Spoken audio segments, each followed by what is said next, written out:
नमस्कार. तमिळनाडूच्या राजकारणात गेल्या काही दिवसांपासून सुरू असलेला सत्तापेच अखेर संपुष्टात येण्याच्या मार्गावर आहे.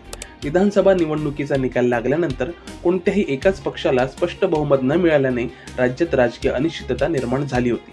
मात्र आता विविध पक्षांच्या पाठिंब्यामुळे थलपती विजय यांच्या नेतृत्वाखालील टीव्हीके पक्षाला सत्ता स्थापनेचा मार्ग मोकळा झाल्याचे चित्र दिसत आहे. या निवडणुकीत टीव्हीके पक्षाने सर्वांचे लक्ष वेधून घेतले. अवघ्या 2 वर्षांपूर्वी स्थापन झालेल्या या पक्षाने पहिल्याच निवडणुकीत दमदार कामगिरी करत सर्वाधिक जागा जिंकल्या. टीव्हीकेने एकूण 108 जागांवर विजय मिळवला, ज्यामुळे राज्यातील प्रस्थापित पक्ष असलेल्या द्रमुक आणि अण्णा द्रमुक यांना मोठा धक्का बसला. मात्र बहुमतासाठी आवश्यक असलेला आकडा टीव्हीकेला गाठता आला नव्हता. तमिळनाडू विधानसभा स्थापनेसाठी 118 आमदारांचा पाठिंबा आवश्यक आहे. विजय स्वतः 2 मतदारसंघातून निवडून आल्याने एक जागा सोडावी लागली आणि त्यामुळे पक्षाकडे 107 आमदार उरले. त्यामुळे बहुमतापासून पक्ष काही पावले दूर राहिला. यानंतर राज्यात सत्ता स्थापनेसाठी वेगवान हालचाली सुरू झाल्या. विजय यांनी राज्यपालांची भेट घेतली आणि आपल्या बाजूने असलेल्या आमदारांचा पाठिंबा दाखवण्याचा प्रयत्न केला. सुरुवातीला त्यांच्याकडे 113 आमदारांच्या समर्थनाचे पत्र होते. काँग्रेसच्या 5 आमदारांनी टीव्हीकेला पाठिंबा दिल्यामुळे हा आकडा 113 पर्यंत पोहोचला होता.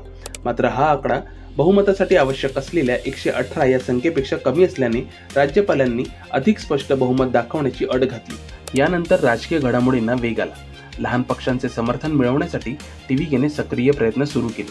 अखेर भारतीय कम्युनिस्ट पक्ष, मार्क्सवादी कम्युनिस्ट पक्ष आणि विदुथलाई चिरुथैकल काची यांनी टीव्हीकेला पाठिंबा जाहीर केला.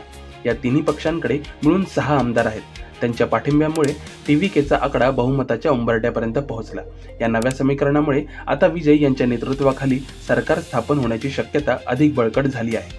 पहिल्याच निवडणुकीत 100हून अधिक जागा जिंकून आणि त्यानंतर इतर पक्षांचा पाठिंबा मिळवून टीव्हीकेने राज्याच्या राजकारणात आपले मजबूत स्थान निर्माण केले आहे.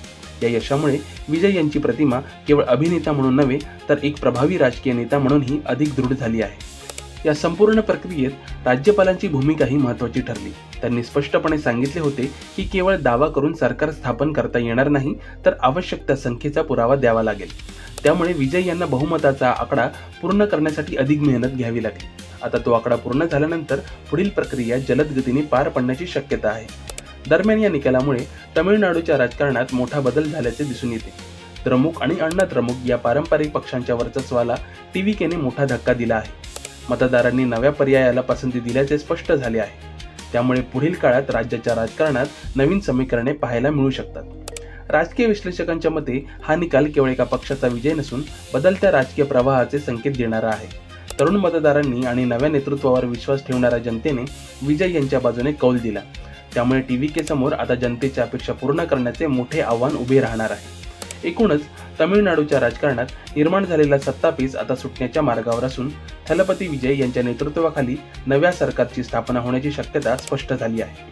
आगामी काळात सरकारचे कामकाज आणि धोरणे कशी असतील याकडे संपूर्ण देशाचे लक्ष लागले आहे.